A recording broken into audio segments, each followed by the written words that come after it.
Pues tocaba ya, nos apetecía. Recuerdan que en alguna ocasión nos visitaba una de nuestras colaboradoras, María del Mar Peña, para hablarnos de temas de misterio, de temas un poco fantasmagóricos, de paseos de sensaciones.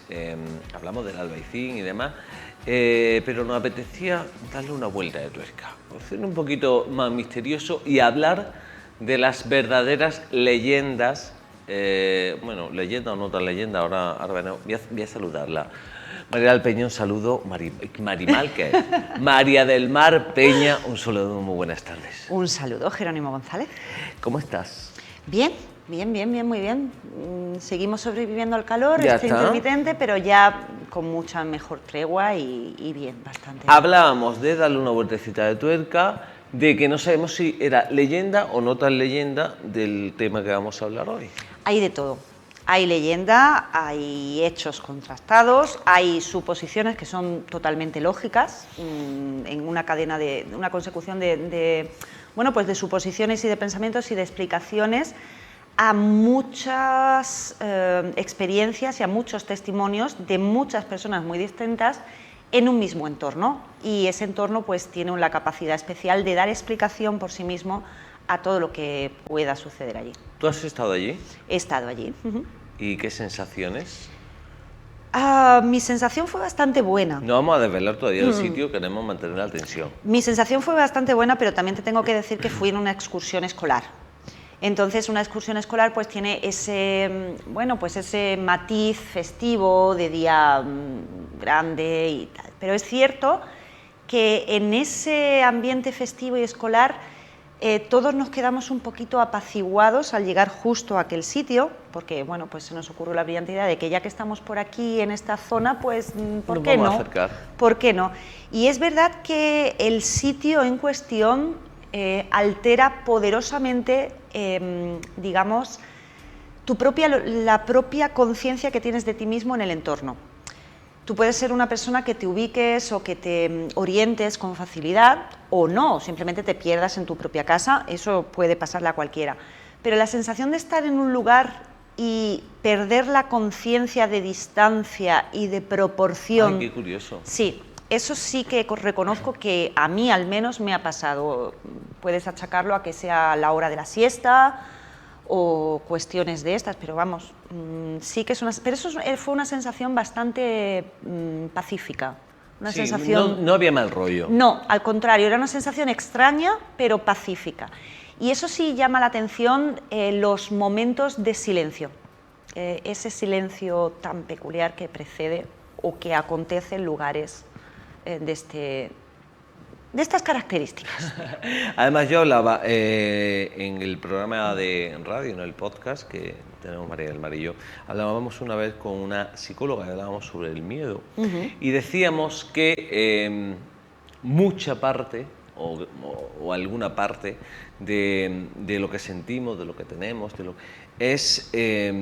viene dado por el ambiente, por lo que hay creado. Y este lugar en concreto invita, igual que por la noche, la puerta del armario un poquito abierta, sí. Una butaca al lado de la cama, una casa medio en ruinas, todo eso invita a la sugestión. Este lugar también. Sí, es un lugar que, ya digo, es un lugar muy bello, es un lugar con un paraje idílico, es muy bonito, muy natural, pero es cierto que hay alguna combinación singular de elementos alrededor que hacen que haya algo que se te active. No olvidemos que el miedo es una herramienta que tiene nuestro organismo, es una herramienta defensiva. El miedo es bueno, es algo que nos proporciona pues los elementos para huir o alejarnos de aquello que nos pueda dañar. Entonces el miedo en sí es algo bueno. El problema es cuando se activa el miedo y no sabes a qué. Ahí es donde el miedo ya se retroalimenta, porque tú empiezas a ponerte nervioso y la naturalidad pues ya no es tal. Vamos a hacer una cosa, aún no hemos dicho el lugar del que vamos a hablar. Hemos dado pistas. Sí, yo prefiero que lo vean. un poquito y vamos a ir poniendo un vídeo que tenemos ahí a vista aérea, maravilloso, donde se ve el espacio del que vamos a hablar en el día de hoy. Vamos a ver un poquito, por ejemplo.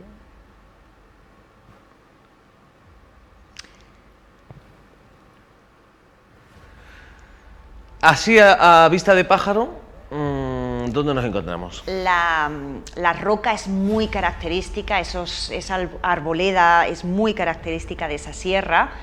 Hay que decir que el nombre de la sierra es también una maravilla, significa torrente de agua, pero torrente que emana con fuerza. ¿Eso significa? Significa alfaguara. Alfaguara. Entonces nos encontramos ahora mismo ahí, además en con las ruinas. un vídeo maravilloso, Es gracias precioso. a Dron Granada, que hace las delicias, y estamos viendo Las ruinas del sanatorio de tuberculosos de la Alfaguara. el Hospital de Berta, como Sí, conocemos todos. todos lo conocemos como el Hospital de Berta porque es un lugar, que es la obra de una señora de la que ya hemos hablado aquí, es una figura capital en los primeros 20, 25, 30 años de esta ciudad, una mujer pues inigualable, adelantadísima a su tiempo, de la que se habla muy poco, si no es precisamente por este sanatorio que ella dejó de legado y fíjate cómo lo tenemos. Aún así, aún estando en ruinas, es un sitio bello. Aunque Sí. tengo que decir que para mí el concepto de bello es quizá distinto al del resto del mundo. La belleza es muy subjetiva. Es muy relativa, pero para mí es un lugar bello. Todo el mundo tiene su público, dicen, ¿no? Exactamente, si no de qué, ¿no? Claro. Si no de qué. Claro. Pero aquí tenemos las ruinas de un complejo que pues fue un sueño levantado y hecho realidad por Berta Wilhelmi y algunos colaboradores que ahora citaremos. Y aquí vemos, pues en el estado ruinoso en el que se encuentra, la verdad es que los restos de muros que vemos aquí sí que se conservan bastante bien. Y lo que tenemos que fijarnos es el enclave en el que está ubicado en realidad es discreto sanatorio. Estaba bien, 2 plantas, espacio para 24 enfermos, dispensario. ¿Solamente? Sí, solamente 24 enfermos. No es que no pudieran haberlo hecho mayor, es que Berta era muy consciente de que cada paciente necesitaba su espacio y necesitaba su atención. Entonces nunca iba más allá de lo que sabía realmente que se podía permitir.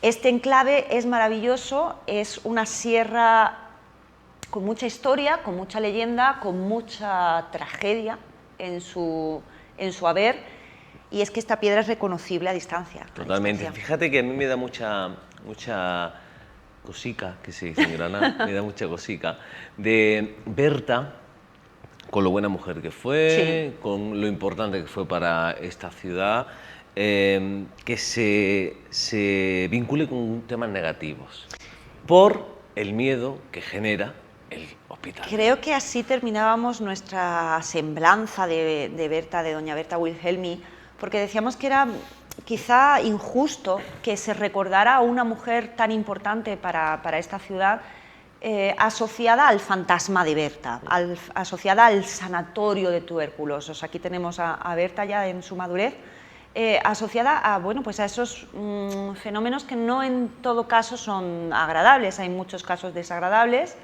Ella, como te comentaba antes, no es Berta, esta imagen corresponde a la señora doña Elena Bigham.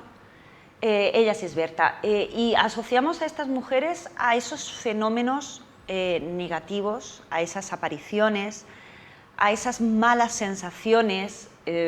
Porque el fantasma o la presencia o las presencias no son de Berta. En teoría. Ahí es donde están las disquisiciones. Son muchos los testimonios que hablan de apariciones y de fenómenos, no solo apariciones, otro tipo de fenómenos asociados a, al lugar donde está el sanatorio. Hay apariciones de figuras de una mujer vestida a antigua usanza. Hay otras figuras de una mujer vestida de enfermera, también a la antigua usanza, no con una bata verde y mascarilla, no, una señora enfermera de época. Y hay también apariciones de hombres vestidos como con pijamas o algo así, otras de figuras que no se puede tampoco ver cómo están vestidas porque literalmente flotan sobre el suelo, con lo cual la impresión que te causa eso te impide tampoco fijarte exactamente en la ropa. Además, es más la sensación de que hay una figura que realmente cuando intentas enfocar huye de tu propio enfoque. Y después está la famosa figura del, parece un sacerdote con unos perros y los ladridos de perros. Y la figura de niños también. Peña, vamos a ver una fotografía. Vamos a ver una fotografía. Ahí está. Esta es una de las fotografías de las apariciones. Hay muchísimos equipos de investigadores, grupos de personas que se han acercado hasta el sanatorio, bueno, pues para estar allí. Es un lugar muy famoso, muy popular. Entonces, bueno, pues la gente directamente allí pues va, experimenta cosas y saca fotografías, algunas en busca de lo paranormal y otras, como tiene toda la pinta de ser esta fotografía, creo que estaba un completo esbozo de todo lo que fue aquella jornada, en la que observamos a la fotografía que todos nos hacemos, una joven posando a la cámara, claro, mira, estoy en el sanatorio, mira qué bien, hazme una foto, a ver si sale algo. Y sale. Y sale. A ver, yo diría, viendo la fotografía, pero esto habría que estudiarlo con unos medios que nosotros no tenemos y de los que yo particularmente no dispongo, pero ahí yo veo una clara pareidolia. Es decir, son elementos que tu mente forma con los elementos naturales, tu mente forma algo. Se puede ver a lo mejor una figura, se puede ver... Como caminando, ¿no? Como caminando, efectivamente. Pero es que en este lugar son muchísimas las personas que dicen haber visto eso, una figura flotando, una figura entre los pasillos que están desdibujados, porque claro, como están en ruinas tampoco es que haya unos pasillos propiamente, pero en esos pasillos hay gente que dice que ve figuras pasando. Hay gente que dice que escucha quejidos. Hay unos chicos que se fueron allí pues a poner grabadoras, a intentar captar cosas y escucharon algo, hacía muchísimo viento, y escucharon algo en el viento y cuando intentaron definir qué es lo que... no podían por el viento, pero es que se han grabado psicofonías aquí. Sí, sí, las hay. Entonces, son psicofonías con la típica frase, esto es como todo, ¿no? El creyente pues escucha perfectamente algo y a veces pues solo se escuchan unos sonidos extraños. Es verdad que hay sonidos extraños y también, bueno, ese frío que hay en los lugares, en la sierra de la Alfaguara no es extraño que haga frío, pero que de un punto a otro, y tú y yo hemos experimentado esa sensación, que de un punto en el que tú dices aquí, bueno, pues hay una corriente normal, aquí hay una corriente muy cálida y aquí hay una corriente muy fría. Y es raro, porque tu cuerpo parece que te está engañando, tu mente te dice que es imposible y tu cuerpo te está mandando esas señales que no sabes de dónde vienen realmente porque no tienen explicación. El frío, las corrientes de aire frío son un signo. Y toda aquella persona que experimenta algún tipo de experiencia, valga la redundancia, siempre se produce ese bajón de temperatura.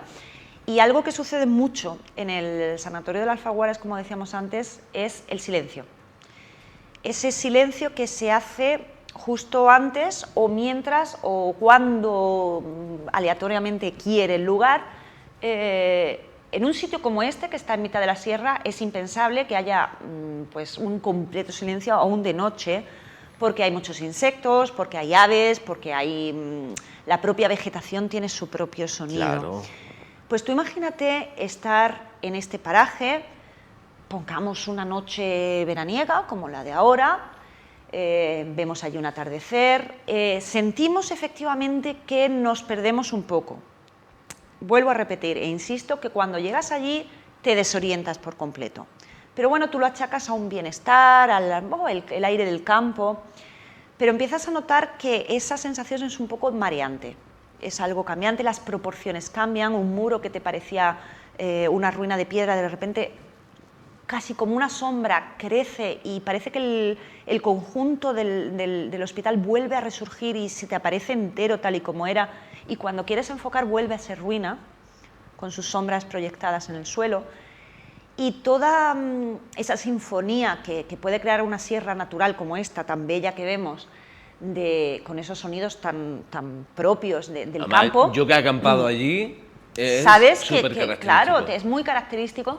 De repente, y sin que sepas dónde está exactamente la frontera del antes y el después, no eres capaz de señalarla, pero notas que todo está en completo silencio. Todo se ha quedado mudo. No hay señal alguna de que estés realmente ahí, porque todo está parado. Y ahí es donde emergen luces de los muros, se levanta una niebla solo alrededor, ¿Ah, sí? Sí, solo alrededor de la edificación, y aparecen las famosas bueno, pues sombras que cruzan de un lado a otro, incluso sombras que increpan y sombras que, bueno, pues hay algunos excursionistas a los que les apareció al día siguiente la tienda de campaña completamente rasgada por un lado, además un rasgado limpio, como rasgado a conciencia. Son muy tétricos los árboles de alrededor, algunos de ellos parecen todavía conservar las marcas de los números. ¿De los números? Los números. Esto es muy sencillo. Pensemos que estamos ante un centro sanitario. Sí, vamos a hablar un poquito también de Claro. la historia de lo que es el sanatorio. El sanatorio lo alza Berta Wilhelmi, se inaugura en mayo del 1923, creo recordar. Ella ya antes, en 1919, había hecho un pequeño, digamos, sanatorio particular en una casita del Purche llamada Las Acacias, era una casa de recreo. Y bueno, pues ella decide hacer algo parecido a lo que se hace en su país natal, en Alemania, que son sanatorios en las sierras naturales, donde ella juzga que el ambiente natural, el contacto con el campo, la buena higiene, pueden ser muy beneficiosas para los enfermos de afecciones pulmonares.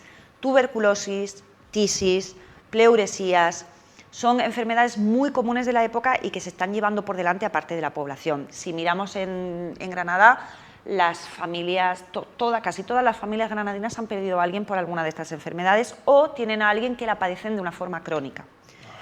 Con lo cual es una gran afección que además, en el caso de Berta, le ha tocado en propia persona en su familia.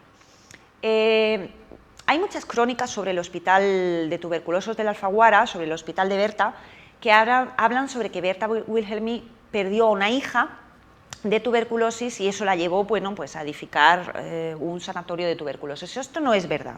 ¿Ah, no? No, quiero aclarar y en nombre de la memoria de Berta Wilhelmi debemos ser muy estrictos con su biografía porque es una persona real cuyos datos podemos comprobar.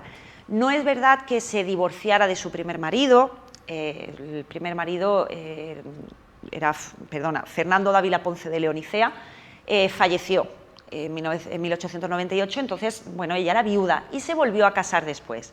Es cierto que ella era una mujer liberal, era una mujer de condición alemana, protestante o atea, hija, como vemos aquí, de una señora bastante feminista y de la señora que está sentada, su abuela, era una escritora muy feminista, enamorada de Granada, y ahí tenemos a su hija. Del primer matrimonio tuvo dos hijos, Luis y Berta, que la vemos ahí, y del segundo matrimonio no tuvo hijo ninguno. Quien perdió trágicamente por tuberculosis fue a su hermano Luis. Su padre estuvo casado en un primer matrimonio y tuvo 3 hijos, murió su primera esposa y se casó con la madre de Berta, que aquí la vemos a la derecha, mirando con orgullo a su hija. Que es la señora que está de pie a la La derecha. señora que está de pie a la derecha era una feminista que daba conferencias por toda Europa, esto también hay que aclararlo, era una señora bastante relevante en la sociedad, bueno, en el panorama social europeo. Y pues ellos pues se casa con esta señora, tienen otros 2 hijos, Luis, Berta, que es la mayor, y Luis, un hermano un poco más pequeño, y los crían normalmente con institutrices y digamos, en colegios privados muy alemanes. Alemán, ¿no? Sí, es todo muy alemán. Ellos llegan a Granada porque tienen bastantes problemas. La fábrica de papel donde trabajaba su padre con su socio de toda la vida, Lemé, era de la primera mujer. El caso es que la fábrica arde de una forma un tanto sospechosa, la familia de Lemé estaba un poco mal mirada por temas políticos, el caso es que ellos deciden prácticamente huir. Aquí la señora abuela, que está sentada, estaba enamorada de un pueblecito granadino llamado Dúdar. ¿Dónde está? Digamos, en algún punto de la geografía granadina. Sí, está tirando para la sierra, pero para el otro lado. Es un poco complejo aquí explicar sin un mapa. Bueno, el caso es que la señora estaba enamorada de Granada porque ya había hecho muchos viajes. Es algo muy alemán, dedicar tiempo, si tienes tiempo y dinero, si lo tienes, pues a hacer viajes por el mundo. España era un sitio muy apreciado, Granada en concreto apreciadísimo. Y ella es la culpable de que esta familia termine en Granada, porque ella quería venirse a Granada a vivir.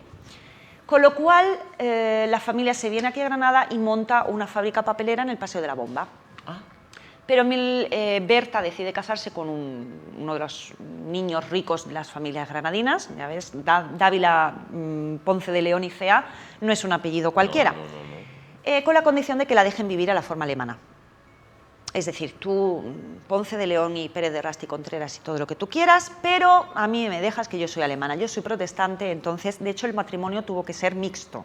Ay, ¿eso se podía hacer en la época? Sí, tú tenías otra confesión, no tenías por qué, dentro que era una confesión protestante, no radicalmente opuesta. Exacto. Cristiánico, ¿qué es cristiánico? Digamos que es de la misma rama, sí. Con lo cual hicieron un matrimonio mixto. Como su marido y su padre mueren en el mismo año, al final Berta es la que se hace cargo de esa fábrica de papel, que por cierto es una completa ruina, pero como ya ha tenido esa fortuna, pues ella lo invierte en labores de filantropía. ¿Qué le sucede a Berta? Que su hermano Luis muere de tuberculosis unos años antes. Muere muy joven, muy jovencito. Y ella eso pues le persigue bastante durante toda su vida. Cuando comprueba que en Granada los niños de los barrios que no son demasiado privilegiados, los privilegiados son muy poquitos, pues viven literalmente con costras de roña por el cuerpo, ella decide emplear su fortuna en labores de caridad, en escuelas, en educación mixta y en las llamadas las colonias escolares. La primera colonia escolar se establece en Almuñécar, con la Sociedad Económica de Amigos del País, hacen ahí un complejo maravilloso, se llaman a los niños de excursión, los lavan, les hacen comer verdura, hacer ejercicio y se ve que los niños mejoran. Y esto anima a Berta, bueno, pues a hacer algo con los tuberculosos. Primero se va a las acacias, se lleva allí los tuberculosos y también conoce en Granada a un hombre muy singular de que algún día tendremos que hablar porque esto sí es un personajazo, aparte, independiente. El doctor Alejandro Otero. Ay, a mí me suena muchísimo. Claro, es que no hay tema en el que yo no te nombre a Alejandro Otero. Sí. Porque estaba metido en todos los fregados y porque además su vida es un salseo máximo. Ay, me encanta un salseo histórico. Con lo cual este hombre era digamos un Don Juan patológico, porque se ha demostrado que tenía una patología que lo arrojaba a las camas de las mujeres por ahí. ¿Ah, sí? Sí. Y pues como no, el pobre sufría sífilis. Ah, claro. Pero esto se veía agravado porque tenía tuberculosis. Entonces él se compró una casita en la Sierra de Huétor, y bueno, pues allí se iba. Algunos decían que para curarse de su tuberculosis, otros que para, bueno, pues un picadero como otro cualquiera. Va a disfrutar. Allí apartadito con su chimenea y sus cosas. Romántico. El caso es que conoce a él, conoce también al doctor José Blasco, Blascorreta, que, bueno, Alejandro y José Blasco eran de ideologías totalmente distintas. Alejandro era un socialista contumaz, muy amigo de Fernando de los Ríos, que Fernando de los Ríos pasaba las tardes enteras allí en casa vivían los dos en el Paseo de la Bomba, con Berta Wilhelmi, con su biblioteca, tan felices. Y José Blasco era de una corriente totalmente diferente. Pero Berta consigue ponerlos de acuerdo y fundar el Sanatorio de la Alfaguara. Se inaugura en 1923 y tengo que aclarar que sí es cierto que en un sanatorio para tuberculosos no era un parque temático donde todo era alegría. Evidentemente. Con lo cual había enfermos, había sufrimiento, pero quiero recordar también que un sanatorio, que esta labor de Berta, lo que hacía era procurar calidad de vida a estos enfermos. Algunos incluso sobrevivían muchísimos años, se iban otra vez a la ciudad y volvían para pasar estancias sanatorias allí. Otros estaban allí internados y desgraciadamente algunos fallecían. Se ha hablado de que hay una aparición que dice que en alguna psicofonía o en alguna manifestación decía que él se suicidó y se quitó la vida allí. ¿Aparece en la psicofonía o en...? Eso dicen las crónicas psicofónicas del lugar. No sé si alguien se suicidaría allí, que muriera gente, por supuesto. Hombre, es un hospital, no lo olvidemos. Entonces, esta carga maligna de los hospitales, yo supongo que en todo el territorio mundial habría sanatorios de tuberculosos donde la gente estaba hacinada, donde había mucha miseria, donde aquello daba grima nada más entrar, pero quiero hacer justicia a Berta para decir que este sanatorio solo tenía 24 camas, 24 plazas, la mayor parte de ellas gratuitas, y estaban muy, muy bien atendidos. Era un lugar con agua corriente, con electricidad, con teléfono, con un dispensario médico, con todo lo más moderno lo tenía Berta allí. ¿Qué le sucede a Berta? Que en el año 1925, el 18 de abril, su hijo mayor, Luis Dávila Ponce de León Wilhelmi, que es un piloto magnífico, un ingeniero maravilloso que de hecho promovió nuestro aeródromo de Armilla. ¿Ah, sí? Él fue el creador del aeródromo. Pues en 1925, cuando estaba pilotando un Bristol junto a un señor que yo he apuntado el nombre, el soldado Juan Jiménez Ruiz, el Bristol pierde fuerza y se estampa contra el suelo, falleciendo los dos en el acto. Madre mía. Hay que recordar que en ese mismo 1925 al aeródromo le ponen Dávila por él. Ella también en 1925 decide hacer en el Sanatorio de la Alfaguara un pabellón especial para niños llamado Luis Dávila, en honor a su hijo. En 1931 a Berta le da un derrame cerebral. Esto la deja muy mal físicamente y de la cabeza. Más que nada porque, bueno, hay que también, algunas crónicas nombran que al final de su vida Berta estaba muy obsesionada con una ciencia moderna, que estaba muy también de moda en la época, al final del 19, primeros del 20, que es el espiritismo.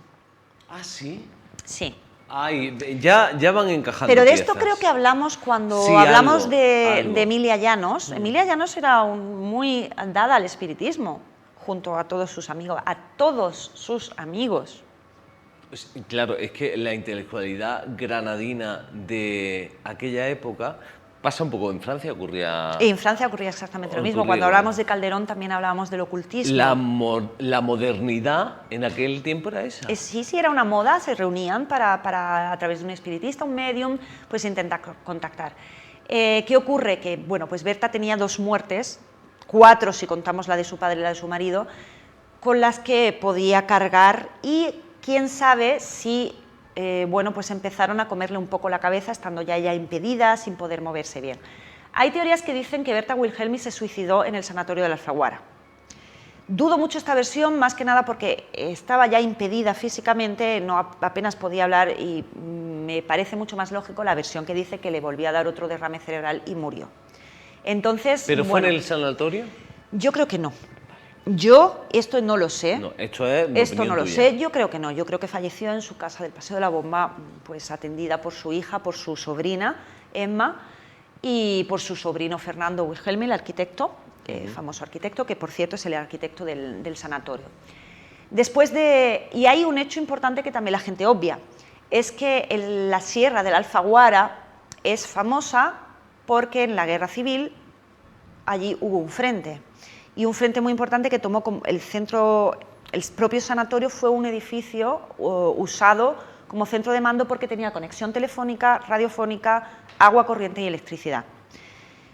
Hay apenas 1 hora caminando entre el sanatorio de la Alfaguara y el pueblo de Biznar. Y hay un edificio famoso, ahora que te estaba hablando de que Berta Wilhelmi fue la directora y la coordinadora de las colonias escolares. Hay un edificio muy famoso en Biznar que conocemos como La Colonia. ¿Cierto? La Colonia de Biznar. ¿Cierto? Se llama La Colonia porque allí iban los niños a veranear y a respirar aire puro de la sierra. Pues esos 2 lugares están conectados por Berta Wilhelmi. También. Claro, pero nosotros a La Colonia ya la conocemos por otras cosas, por unos motivos muy tristes. ¿Qué es lo que ocurre en el sanatorio de la Alfaguara? Pues que aquello fue frente de combate. Aquello fue frente donde los puestos de mando daban órdenes, recibían órdenes, pasaban información y donde sucedieron cosas. O sea, a escasos centenares y decenas de metros de allí están las fosas. Bueno, las fosas están detrás, a 1 horita más o menos, pero allí están las trincheras. Las trincheras, cerca de allí está la Fuente Fría. la Fuente del Fraile. Y cerca de allí, bueno, pues están los Caracolillos, está el Cortijo del Pepino, está todo, está Ainadamar. Toda el agua de Ainadamar es la que pasa por ahí abajo. Y no olvidemos que eso está cargado desde hace muchos años, esa sierra, ese punto, está cargado desde hace muchos años de historia. Ese bosque, ese agua de Ainadamar, que llamaban los árabes Fuente de las Lágrimas, está impregnado de leyendas de doncellas que lloran en el agua, y cuando le preguntas por qué, te dicen que lloran por ti y sabes que estás condenado a morir en poco tiempo.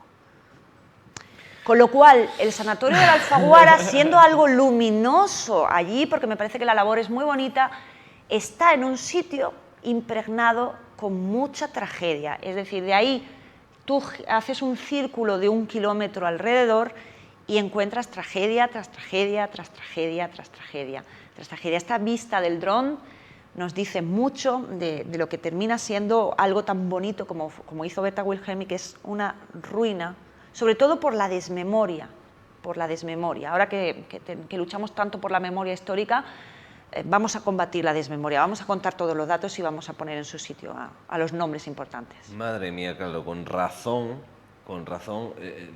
los lugares se quedan impregnados de energías buenas y de energías malas también, o más negativas, y bueno, luego al final sale a flote. A mí eso de en las casas vividas no me gusta.